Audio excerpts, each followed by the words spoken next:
నమస్కారం, Rocky news కి స్వాగతం. ముందుగా హెడ్లైన్స్. బ్లాక్ బర్లీ పొగాకు రైతులు ఆందోళన చెందవద్దని కలెక్టర్ అరుణబాబు సూచన. ఎడ్లపాడులో బ్లాక్ బర్లీ కొనుగోలు కేంద్రం ప్రారంభం. యోగాతో మానసిక శారీరక ఆరోగ్యకరమైన జీవన శైలికి మేలు. యోగాంధ్రాకి మద్దతుగా కోటప్పకొండలో ఎమ్మెల్యే అరవింద్ బాబు ధ్యాన నిద్ర. తెలుగుదేశం పార్టీ నరసరావుపేట నియోజకవర్గ కార్యాలయంలో ప్రజావేదిక ప్రజల నుంచి వినతులు స్వీకరించిన ఎమ్మెల్యే అరవింద్ బాబు. లేబర్ కోడ్స్ రద్దు చేయాలని ఏఐటీసీ డిమాండ్. నరసరావుపేట బస్టాండ్ సెంటర్లో కార్మిక సంఘాల నిరసన.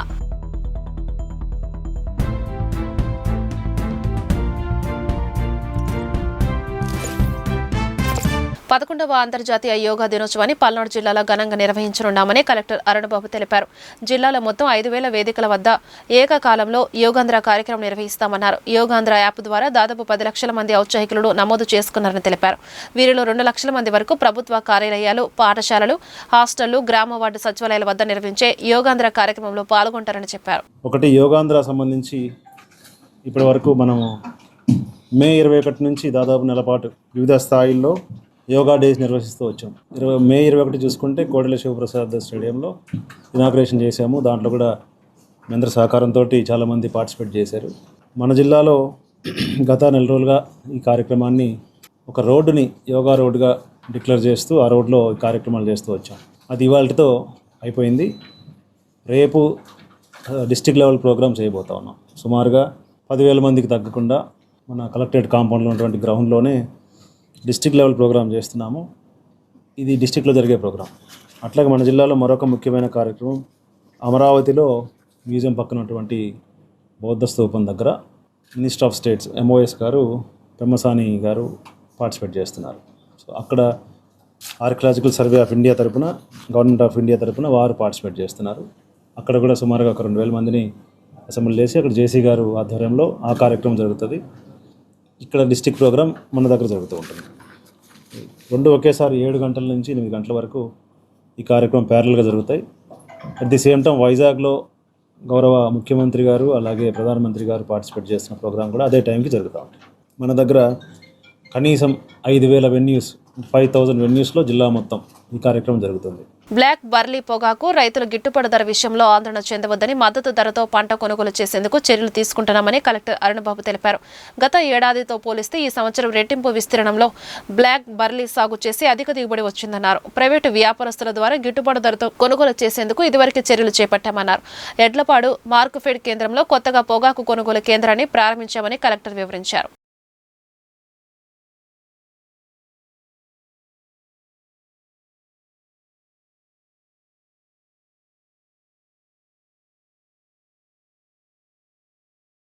ఈ బ్లాక్ బర్లీ పొగాకు కొనుగోలు గురించి కొంత రైతులు ఆందోళన పడుతున్న పరిస్థితి ఉంది. మన దగ్గర ఇప్పటి వరకు అంటే దీనికి అసలు ఎందుకు ఈ సిచ్యువేషన్ వచ్చింది ఈ సంవత్సరం అనేది చూస్తే, గత సంవత్సరం కంటే ఈ సంవత్సరం ఈ పొగాకు విస్తీర్ణం పెరిగింది. అంటే లాస్ట్ ఇయర్ వేసిన దానికి ఆల్మోస్ట్ డబల్ ఎకరేజ్లో ఈ సంవత్సరం పంట వేసారు. దీనికి కారణం ఏంటంటే లాస్ట్ ఇయర్ వేసినటువంటి పొగాకుకి మంచి రేటు వచ్చిందని రైతు ఆనందపడ్డారు. సో దాన్ని దృష్టిలో పెట్టుకొని ఈ సంవత్సరం ఎక్కువ పంటలు వేశారు. దిగుబడి వచ్చింది, మంచి ఈల్డ్స్ వచ్చాయి, మార్కెట్లో టొబాకో ఎక్కువ వచ్చేసింది. దానివల్ల ఆటోమేటిక్గా రైతుకి ఆశించినటువంటి రేట్ రావట్లేదు, కొనుగోలు చేసేది కూడా తగ్గిపోయింది. సో దీన్ని దృష్టిలో పెట్టుకొని ప్రైవేట్ వెండర్స్ తోటి ఒక మీటింగ్ పెట్టాము. ఆ రోజు మీకు కూడా సమాచారం ఇచ్చాము. కొంతమంది ప్రైవేట్ వెండర్స్ ముందుకు వచ్చారు, కొంతవరకు టొబాకో కొంటున్నారు రైతుల నుంచి నేరుగా. ఈరోజు కూడా 2-3 సెంటర్స్ ఇన్స్పెక్ట్ చేశాను. పర్లేదు, మంచి క్వాలిటీ ఉన్నదానికి 120 రూపీస్ ఇస్తున్నారు. ఆ క్వాలిటీని బట్టి రేటు ఇస్తున్నారు. బట్ ప్రైవేట్ వెండర్స్ కొంటున్నటువంటి టొబాకో తక్కువ ఉంది కాబట్టి రాష్ట్ర ప్రభుత్వం నిర్ణయం తీసుకుంది. ముఖ్యంగా ఈ పల్నాడు, పరచూరు బెల్ట్ అంతా, ఈ చిలుకూరుపేట బెల్ట్ అంతా టొబాకోకి ఎప్పటి నుంచో ఫేమస్. సో బ్లాక్ బర్లీ టొబాకోకి బయట ఆశించినటువంటి ధర లేదు కాబట్టి మార్క్ఫెడ్ ఆధ్వర్యంలో ఈరోజు ఎడ్లపాడులో ఒక కొనుగోలు కేంద్రం ఓపెన్ చేశాం. సో దీంట్లో రైతులందరూ కూడా ఎవరైతే పంట వేశారో వాళ్ళందరూ రిజిస్ట్రేషన్ చేసుకోవాల్సి ఉంటుంది. ఆ యాప్ ద్వారా రిజిస్ట్రేషన్ చేసుకోవాలి. రైతు ఎలా చేసుకుంటాడని మీకు సందేహం ఉండొచ్చు. రైతుల దగ్గరికి మన విలేజ్ అగ్రికల్చర్ అసిస్టెంట్స్ వెళ్ళి ఈ పంట వేసినటువంటి రైతులు ఎవరు వేశారు ఈ పొగాకు అనేది మన దగ్గర ఈ పంట ద్వారా ఈ క్రాప్ బుకింగ్లో మొత్తం డేటా ఉంది. ఆ డేటా ఆధారంగా రైతుని కలుసుకొని రైతు దగ్గర ఇంకా పొగాకు ఉందా లేదా, ఉంటే ఆయన అమ్ముకోదలిచాడా, అమ్ముకుంటే ఎంత తీసుకుని వస్తున్నాడు, ఈ డేటా అంతా కూడా రిజిస్ట్రేషన్ జరుగుతుంది. సుమారుగా మన దగ్గర 2,500 మంది ఈ పంట వేశారు అనుకుంటే ఇప్పటి వరకు 1,600 మంది రిజిస్ట్రేషన్ చేసుకున్నారు. మిగిలినది కూడా ఇవాళ ఈవినింగ్కి 100% రిజిస్ట్రేషన్ పూర్తి చేస్తాం. సో మీ ద్వారా రైతుల్ని అడిగేది ఏంటంటే ప్రతి ఒక్కరు కూడా రిజిస్ట్రేషన్ తప్పనిసరిగా చేసుకోవాలి. రిజిస్ట్రేషన్ చేసుకున్న రైతులనే కొనుగోలు కేంద్రంలో తీసుకుంటాం. ఎందుకంటే రిజిస్ట్రేషన్ చేసుకున్నప్పుడు రైతుకి ఒక మెసేజ్ వెళ్తుంది షెడ్యూల్ ప్రకారం. ఈరోజు మీరు రిజిస్ట్రేషన్ చేసుకుంటే ఇది ఒక పలానా 25వ తేదీ 11 గంటలకి మీ సరుకు తీసుకొని రండి అంటే మెసేజ్ వెళ్తుంది రైతుకి. దాని ఆధారంగా రైతులు వెళ్లాల్సి ఉంటుంది. తెలుగుదేశం పార్టీ నరసరావుపేట నియోజకవర్గ కార్యాలయంలో ఏర్పాటు చేసిన ప్రజా వేదికలో ఎమ్మెల్యే అరవింద్ బాబు పాల్గొని నియోజకవర్గ ప్రజల నుంచి వినతులను స్వీకరించారు. సాధ్యమైనంత త్వరగా ఆయా సమస్యలను పరిష్కరించేందుకు చర్య తీసుకుంటామని ఎమ్మెల్యే తెలిపారు. ఈ కార్యక్రమంలో టీడీపీ, జనసేన, బీజేపీ నాయకులు, కార్యకర్తలు పాల్గొన్నారు.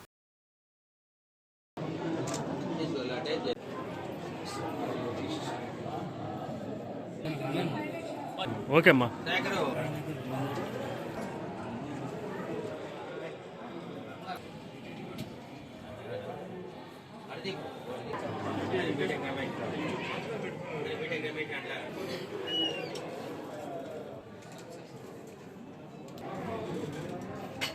ఓకే హోటల్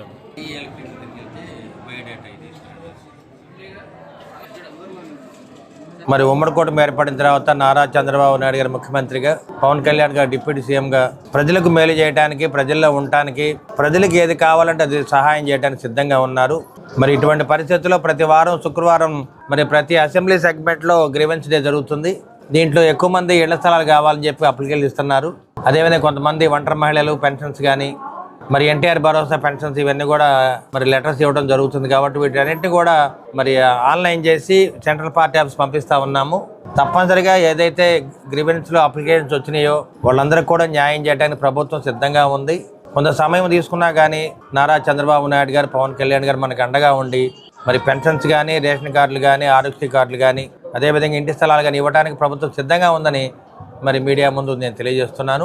రాష్ట్ర ప్రభుత్వం ప్రవేశపెట్టిన ప్రజావేదిక కార్యక్రమంలో నర్సాపేట నియోజకవర్గం నుంచి డాక్టర్ చంద్రవాడ అరవింద్ బాబు గారి ఆధ్వర్యంలో ప్రజావేదిక ప్రజల నుంచి ప్రజావేదిక కార్యక్రమంలో పెన్షన్లు కానీ, ఇంటి స్థలాలు కానీ, ఎటువంటి సమస్యలైనా మన ఎమ్మెల్యే గారి దృష్టికి తీసుకొచ్చి ప్రజలు వారి సమస్యలను తెలియజేస్తారు. ప్రజల మానసిక, శారీరక ఆరోగ్యానికి యోగా ఎంతో అవసరమని, ప్రపంచానికి భారత్ అందిస్తున్న యోగా ఆరోగ్యకరమైన జీవన శైలికి తోడ్పడుతుందని ఎమ్మెల్యే అరవింద్ బాబు అన్నారు. నరసరావుపేట మండలం కోటప్పకొండ త్రికోటేశ్వర స్వామి ఆలయం వద్ద యోగాంధ్రకి మద్దతుగా ధ్యాననిద్ర, దైవనిద్ర కార్యక్రమాన్ని నిర్వహించారు. ఈ నెల 21న విశాఖపట్నంలో కూటమి ప్రభుత్వం ప్రతిష్టాత్మకంగా నిర్వహిస్తున్న ప్రపంచ యోగా దినోత్సవాన్ని ప్రధాని నరేంద్ర మోడీ, సీఎం నారా చంద్రబాబు నాయుడు, లోకేష్, పవన్ కళ్యాణ్ హాజరవుతున్నారని ఎమ్మెల్యే తెలిపారు. ఈ కార్యక్రమంలో తెలుగుదేశం, జనసేన, బీజేపీ నాయకులు, కార్యకర్తలు పాల్గొన్నారు.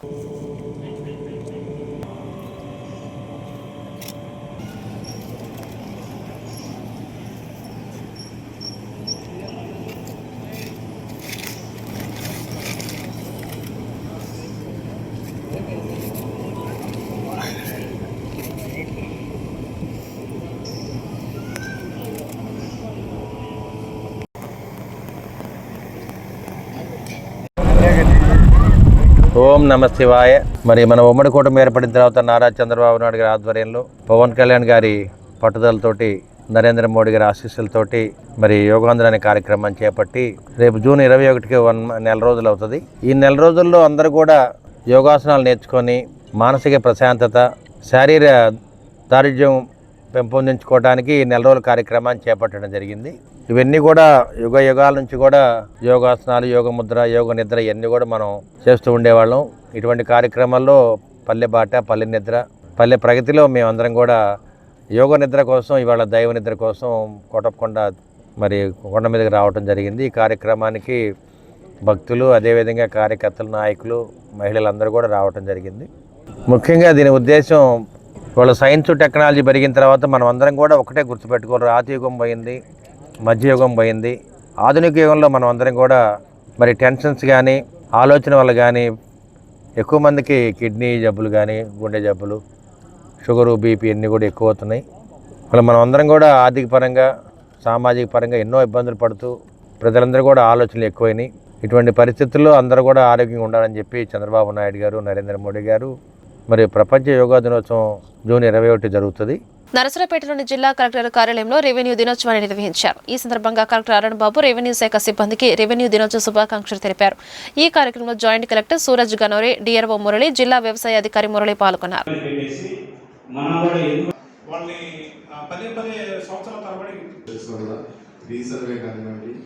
జాయిన్ చేయడంలో కష్టమే, ఎవరికైనా కూడా మన ఫ్యామిలీ కంటే ఎక్కువ. దానికి నాకు చాలా ఆనందకరంగా ఉంది. కేరళలో నాయకు సపోర్ట్ ఉన్న వాళ్ళు మాత్రం ధైర్యంగా ఏదో చేసేస్తున్నారు. రెవెన్యూ రిసోర్స్ డిపార్ట్మెంట్గా ఉండేది. ఆ తర్వాత దాని నుంచి రకరకాల శాఖలు పక్కకు వచ్చిన తర్వాత ఇప్పుడు మెయిన్ డీల్ చేస్తుంది ఏంటంటే ల్యాండ్ మ్యాటర్స్.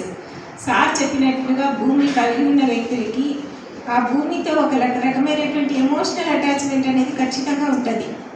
ఆ ఎమోషనల్ అటాచ్మెంట్ ఉండటం వల్ల మనం కొంచెం చిన్న తప్పు చేస్తే కూడా ఆ ల్యాండ్ మ్యాటర్స్లో ఆ భూమికి సంబంధించిన విషయంలో ఇందాక చాలామంది నిజంగానే గ్రీవెన్స్లో వస్తూ ఉంటారు. మా పేరు తీసేశారు, ఉన్నటువంటి భూమి పైన మేమే ఉన్నాము, అడంగల్లో వేరే పేరు ఎక్కించేశారు, ఆ పేరు అలా పెట్టిండేది కూడా మాకు తెలియదు అని వస్తూ ఉంటారు.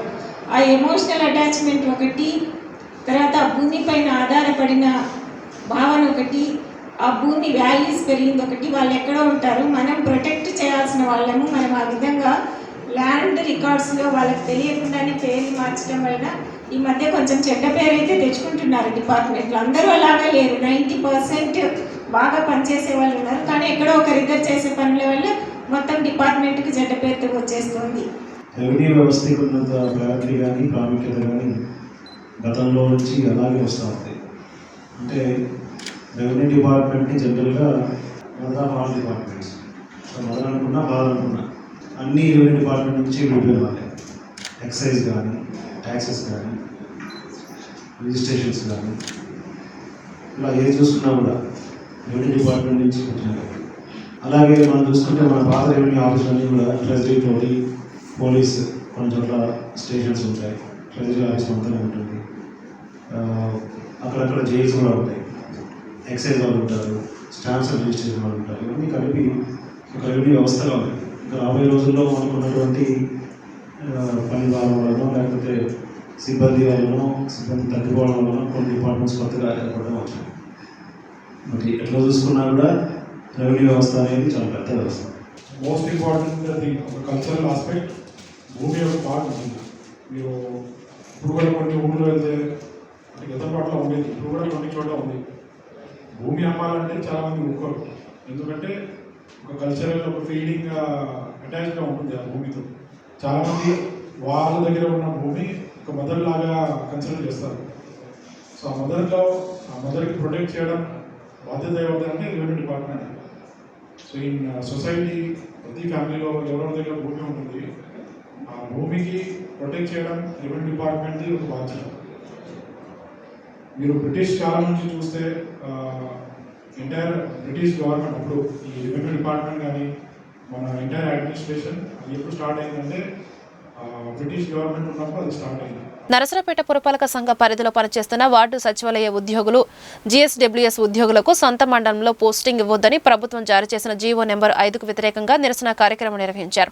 పురపాలక సంఘ కార్యాలయం నుంచి గుంటూరు రోడ్లోని ఎమ్మెల్యే కార్యాలయం వరకు ప్లకార్డులతో శాంతియుతంగా ప్రదర్శన చేశారు. ఎమ్మెల్యే అరవింద్ బాబు, మున్సిపల్ కమిషనర్ జశ్వంతరావు, డిఎంహెచ్ఓ కార్యాలయ అధికారులకు వినతి పత్రం అందజేశారు. ఈ కార్యక్రమంలో జీడబ్ల్యూఎస్ఈ జిల్లా నాయకురాలు Vijayalakshmi, Narasaraopet president Anjaneyulu, working president Nagula Meera తదితరులు పాల్గొన్నారు. నమస్కారం అండి. ఈరోజు ప్రధానంగా నరసరావుపేటలో పనిచేస్తున్న అన్ని డిపార్ట్మెంట్ల సచివాలయం ఉద్యోగులు అందరం కలిసి మొదటగా కమిషనర్ గారికి, అలాగే గౌరవ శాసనసభ్యులు గారికి డిఎంహెచ్ఓ ఆఫీస్లో రిప్రజెంటేషన్ ఇవ్వడం జరిగింది.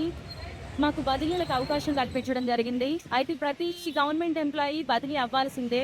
అయితే మా స్థాయికి, మా క్యాడర్కి ప్రమోషన్లు ఇచ్చి బదిలీలు కల్పించాల్సిందిగా గవర్నమెంట్ని మేము రిక్వెస్ట్ చేస్తున్నాము.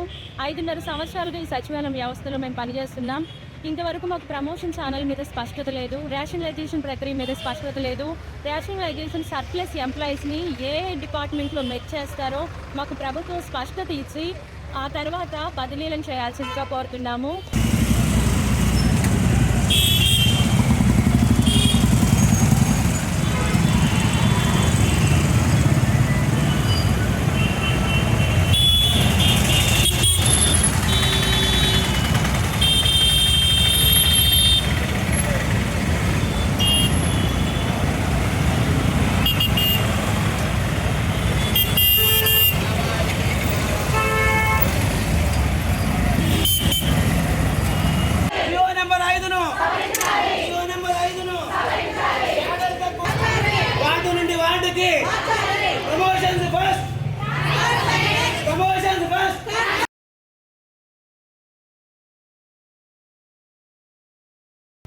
ఈరోజు గ్రామ వార్డు సచివాలయ అసోసియేషన్ ఆధ్వర్యంలో నరసరావుపేట మున్సిపాలిటీలో ఏదైతే సచివాలయ ఉద్యోగులకు ట్రాన్స్ఫర్లు అనేది జీవో విడుదల చేశారో ఆ జీవోని వ్యతిరేకిస్తూ ఈరోజు గౌరవ కమిషనర్ గారికి మరియు నరసరావుపేట శాసనసభ్యులు శ్రీ డాక్టర్ అరవింద్ బాబు గారికి రిప్రజెంటేషన్ అనేది ఇవ్వడం జరిగింది.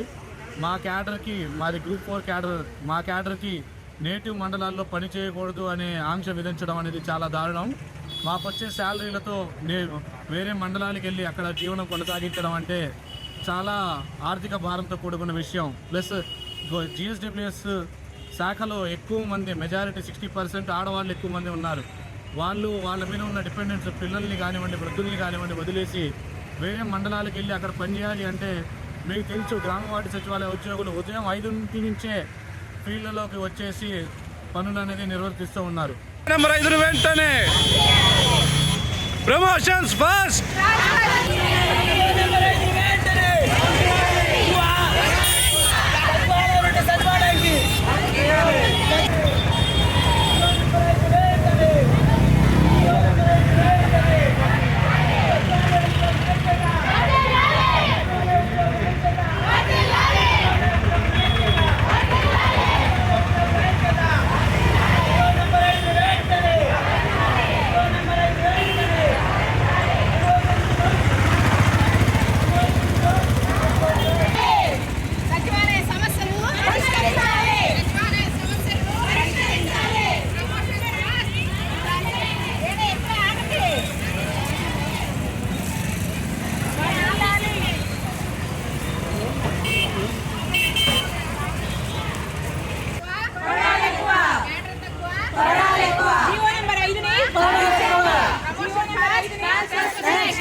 ఈరోజు నరసరావుపేట పంచది గ్రామ వార్డు సచివాలయం ఎంప్లాయీస్ ఆల్ డిపార్ట్మెంట్స్ 33 సచివాలయ ఎంప్లాయీస్ మొత్తం కూడా మన ఎమ్మెల్యే గారిని కలవడం జరిగింది. మాకు ఈరోజు 22వ తారీఖు నుంచి ట్రాన్స్ఫర్స్ పెడతామని చెప్పారు. కాకపోతే నెగిటివ్ మండలాల్లో ఉండకూడదు, అదర మండలాలకు వెళ్ళాలని చెప్పారు. జీవో నెంబర్ 5ను మాకు ఇచ్చారు. మేము ఇప్పుడు ఎందుకంటే ఇక్కడికి వచ్చింది ఎందుకంటే జీవో నెంబర్ 5 వల్ల పక్క మండలాల్లోకి మేము వెళ్తే చాలా ఇబ్బందులు పాలవుతాము. మా జీతం చాలా తక్కువ. మరి సాధిస్తూ మాకు ఇప్పుడు మేము ఈ ఉద్యోగంలోకి వచ్చి 5 ఏళ్ళు నిండిపోయింది, కానీ మాకు ఎటువంటి ప్రమోషన్ లేదు, శాలరీ పెంచింది లేదు, బేసిక్ అంటూ ఒకటంటూ లేదు.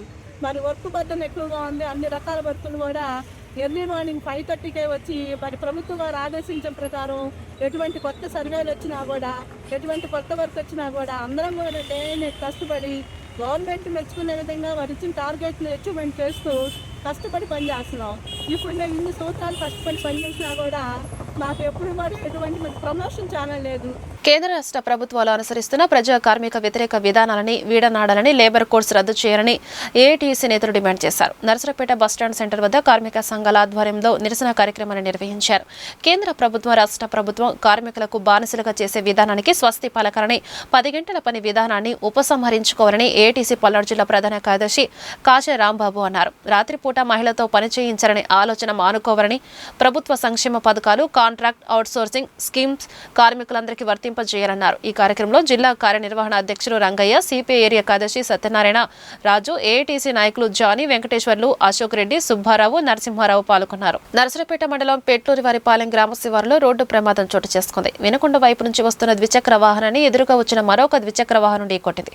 తీవ్రంగా గాయపడిన పాటిబండ్ల విద్యాసాగర్ దుర్మరణం చెందాడు. ఇదే సమయంలో ద్విచక్ర వాహనం తగిలి అడ్డుగా వచ్చిన ఆటో కూడా బోల్తా కొట్టింది. అయితే అందులోని ప్రయాణికులు సురక్షితంగా బయటపడ్డారు. గాయపడిన సన్నీశెట్టి ప్రసాద్ను వైద్యశాలకు తరలించారు. నరసరావుపేట గ్రామీణ పోలీసులు కేసు నమోదు చేసి దర్యాప్తు చేస్తున్నారు. వార్తలు ముగించే ముందు హెడ్లైన్స్ మరొకసారి. బ్లాక్ బర్లీ పొగాకు రైతులు ఆందోళన చెందవద్దని కలెక్టర్ అరుణబాబు సూచన. ఎడ్లపాడులో బ్లాక్ బర్లీ కొనుగోలు కేంద్రం ప్రారంభం.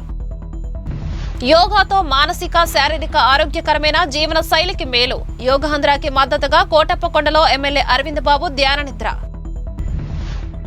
తెలుగుదేశం పార్టీ నరసరావుపేట నియోజకవర్గ కార్యాలయంలో ప్రజావేదిక ప్రజల నుంచి వినతులు స్వీకరించిన ఎమ్మెల్యే అరవింద్ బాబు.